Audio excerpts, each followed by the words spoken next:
Bien, queridos alumnos, lo que vamos a hacer ahora es un resumen de algunos conceptos y refuerzo de algunos conceptos acerca de la estructura atómica, la cual está ligada muy íntimamente con la física cuántica. Ya les voy a contar un poquito la historia para que podamos comprender la naturaleza del átomo. Respecto a las partículas fundamentales, bueno, esta es una brevísima historia de varios miles de años, ¿no?, de evolución. Ya los griegos lo tienen que haber estudiado ustedes, que hablaban de la división de la materia. Concretamente fue un filósofo matemático que nació en Mileto, que se llamó Leucipo, que tenía discípulos. Recuerden que los griegos transmitían sus conocimientos de maestro a discípulo, que era Demócrito, nacido en la ciudad griega de Abdera. Ellos hablaban de que la materia se podía dividir en partes, pero no infinitamente, sino hasta una pequeña porción, a la cual la denominaron átomo, del griego a, sin, y tomos, cortar, o sea que no se puede cortar. Hubo mucha evolución del concepto, pero en realidad hasta bien entrado el siglo XX, hasta la época de Einstein, todavía se planteaba el desconocimiento del átomo como tal, es decir, había científicos que no reconocían al átomo como una partícula fundamental, ¿no? Este señor Sir Joseph John Thomson fue uno de los primeros científicos, era inglés él, en crear un modelo de átomo. Él lo dijo que era similar al pudín, al pan dulce sería para nosotros, de ciruela, donde el átomo era una esfera positiva que se hacía negativa por la presencia de igual cantidad de cargas, es decir, serían los pedacitos de ciruela dentro del pan dulce. Evidentemente Thomson estaba equivocado, porque el átomo no era una esfera, pero sí fue uno de los primeros en plantear el principio de electroneutralidad. Es decir, si hay igual cantidad de protones, recuerden que en ese tiempo no se conocía la partícula protón, ni siquiera el electrón como tal, pero él planteó que a igual cantidad de cargas positivas o protones se le oponían igual cantidad de cargas negativas. Hasta que un alumno de él, un neozelandés, Ernest Rutherford, que también tenía el título de caballero, era Sir, en un experimento que les voy a explicar en un ratito, él dedujo que el átomo no podía ser una esfera compacta, sino que esencialmente tenía espacios vacíos, huecos. Entonces, Rutherford es el primero que plantea lo que se denominaron modelos planetarios, es decir, un núcleo muy pequeño en el centro, un espacio vacío o sin electrones, y los electrones girando alrededor. Este señor, Niels Bohr, que fue contemporáneo de Einstein, de hecho eran amigos, ¿no? Eh, Planteó, en realidad basado en el modelo de Rutherford, calculó cuál sería la distancia entre el centro de este núcleo y el electrón. Él lo hizo para el átomo de hidrógeno. Entonces planteó un modelo atómico muy similar al de Rutherford, con órbitas circulares. Y les llamó a cada órbita o capa con letras, ¿sí? A la primera le llamo K, a la segunda L, a la tercera M, a la cuarta N. Esa clasificación de capas todavía hoy se sigue utilizando.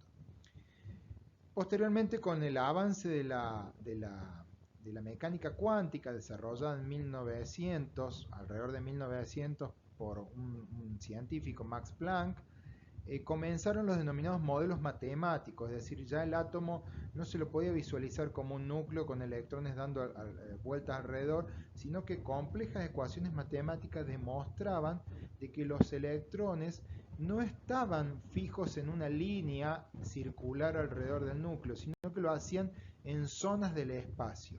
La mayor probabilidad de encontrar un electrón en una zona del espacio alrededor del núcleo se la denominó orbital. Quien planteó estas ecuaciones se llamó, era un científico austríaco, un físico austríaco, era Erwin Schrödinger. Sus ecuaciones son complejas, pero hoy permiten visualizar con un modelo matemático, inclusive ya se han podido fotografiar algunos orbitales que tienen formas curiosas, ya los vamos a ver en un ratito. Y los modelos más nuevos son interpretaciones gráficas y modelos cuánticos. Ahí abajo en el cuadro tienen las partículas fundamentales, electrones, protones y neutrones, con sus características fundamentales.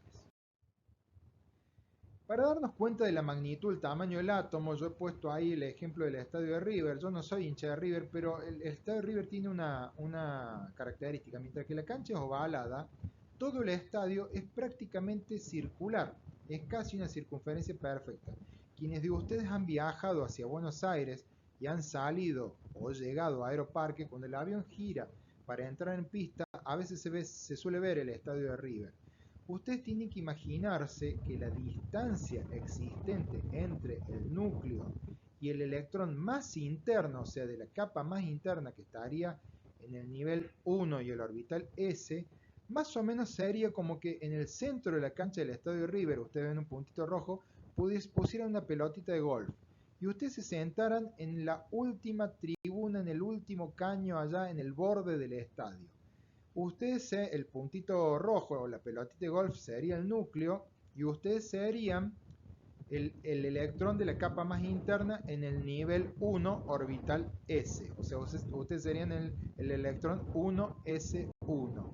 La distancia o el espacio existente entre ustedes y la pelotita de golf es un espacio prácticamente vacío. Vacío de partículas elementales. Obviamente, en física cuántica eso no habla de que existen otras partículas, pero vamos a lo básico para un curso de química. Entonces, si ustedes pudieran ver el núcleo, lo verían extremadamente lejos. Justamente lo que dedujo Rutherford era eso, que entre el núcleo y los electrones había un gran espacio vacío. ¿Cómo lo dedujo? En un experimento, pónganlo en el Google, experimento de Rutherford, ahí está, hay gráficos de los modelos, pero básicamente él puso una lámina de oro y una pantalla semicircular fluorescente por detrás. Bombardeó esa lámina de oro, bombardeó entre comillas, tenía una caja de plomo donde dentro tenía un material radioactivo, eso lo vamos a ver en el segundo semestre, que emitía un tipo particular de partículas que se llaman partículas alfa. Las partículas alfa son positivas. Entonces, ¿qué es lo que vio? Que detrás en esa pantalla fluorescente veía puntos, o sea, en la dirección en la que estaba el cañón, veía puntos luminosos. Y algunos puntos luminosos se veían en ángulos distintos a la línea recta. Entonces, ¿qué es lo que dedujo? Que las partículas alfa prácticamente pasaban a través de la lámina de oro sin ser desviadas, con lo cual echó por tierra el modelo atómico de su profesor, de Thomson. El átomo no era una esfera compacta, sino que tenía espacios vacíos.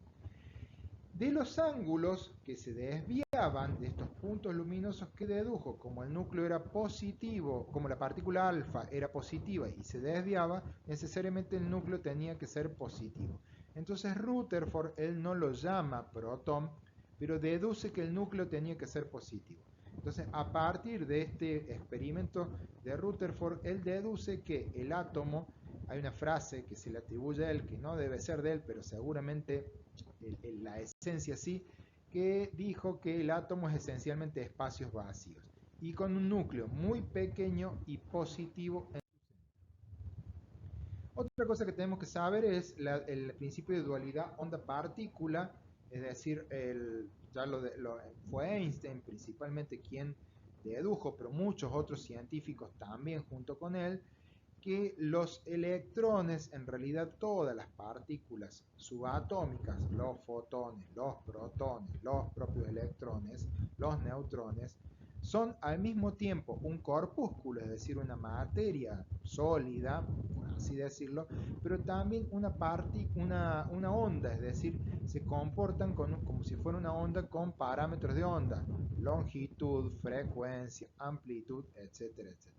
Estos conceptos o este concepto es muy difícil de comprender y menos aún explicándoselos así de manera auditiva en una sola diapositiva. Pero ¿qué es lo que tienen que saber? Que los electrones se pueden comportar como unas partículas, pero también como una onda. De hecho, las ecuaciones de Schrödinger consideran a los electrones como si fueran ondas. Ese principio es un principio que se denomina de dualidad onda-partícula. Este principio fue definido por un científico que se llamaba Louis de Broglie, que tenía esa cara de loco, así parece Charles Chaplin en esa fotografía.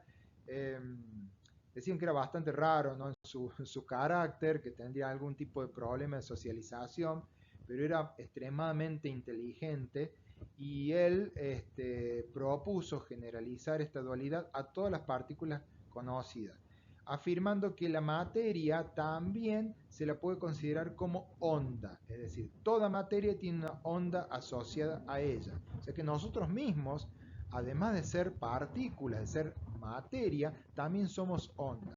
Eso todavía no ha sido demostrado, pero sí ya para las partículas fundamentales. Los electrones entonces son materia y onda a la vez, por eso es imposible saber dónde están. Hubo un científico alemán, Werner Heisenberg, que planteó que si los electrones son ondas y partículas al mismo tiempo, es imposible demostrar simultáneamente y con exactitud el momento cinético, es decir, masa por velocidad y la posición del electrón. Hablando en un lenguaje familiar, Heisenberg postuló que es imposible saber en un momento dado la velocidad y posición del electrón. O conocemos la velocidad o conocemos la posición, pero no ambos al mismo tiempo. Ese principio se llama principio de incerteza. Por eso es que es muy difícil también fotografiar materialmente a los electrones. Entonces, como no se puede saber la posición exacta del electrón, lo que tenemos es probabilidades de encontrar a un electrón, de saber dónde está. Por eso es que con el tiempo se desarrollaron los denominados números cuánticos. Este señor, Max Planck, que era un alemán, googleenlo, en la fotito lo van a ver con un señor pelado de anteojos redonditos, dicen que era de un carácter muy serio. Él postuló una teoría que no fue muy aceptada, de hecho él mismo y el propio Einstein no la aceptaban en un principio, murieron sin aceptarla del todo, que fue la denominada mecánica cuántica, que hoy es la base de toda la física de los átomos, que es una mecánica muy distinta a la mecánica newtoniana que ustedes estudiaron y que hoy sirve de la base de las grandes teorías del universo. Yo les he puesto tres postulados que son los más fundamentales, los más fáciles de comprender. El primero dice que los átomos y moléculas existen en ciertos estados energéticos que se caracterizan por tener determinada energía. O sea, la energía no fluye, sino lo hace en paquetes. Por eso se le denominó teoría cuántica. Cuántico viene del latín quanta, que significa cantidad precisa. Segundo, cuando los átomos absorben o emiten radiación, al cambiar su energía, la frecuencia de la luz está relacionada con el cambio energético. La energía ganada o perdida por un átomo al pasar de un estado inferior a otro superior o viceversa es igual a la energía del fotón absorbido. Esto que parece difícil de explicar, ustedes lo han visto cada fin de año, cada Navidad y Año Nuevo. Cuando ustedes ven fuegos artificiales, ven esos colores, en realidad son producto de transiciones electrónicas, o sea, cuando un electrón de un átomo determinado pasa de un estado inferior a uno superior, absorbe energía. Cuando cae al estado basal, emite exactamente la misma energía, eso dice el postulado 1. Y lo hace en forma o de calor o de luz. Entonces, cuando ustedes ven, por ejemplo, un fuego artificial con un color amarillo, en realidad lo que están viendo es elementos como el sodio que cuando absorben energía por la explosión, por el calor de la pólvora, y la vuelven a emitir, lo emiten en color amarillo. El cobre lo hacen en el color celeste, el potasio en el color violeta, magnesio y zinc lo hacen en un color blanco brillante. Entonces, y ahí le estoy quitando todo el romanticismo a los fuegos artificiales, cuando ustedes vean a la noche los fuegos artificiales, tanto en Navidad como Año Nuevo, lo único que van a ver son simples transiciones electrónicas postuladas por la física cuántica. Ahí le quité todo el romanticismo de tirar un cohete o una cañita voladora.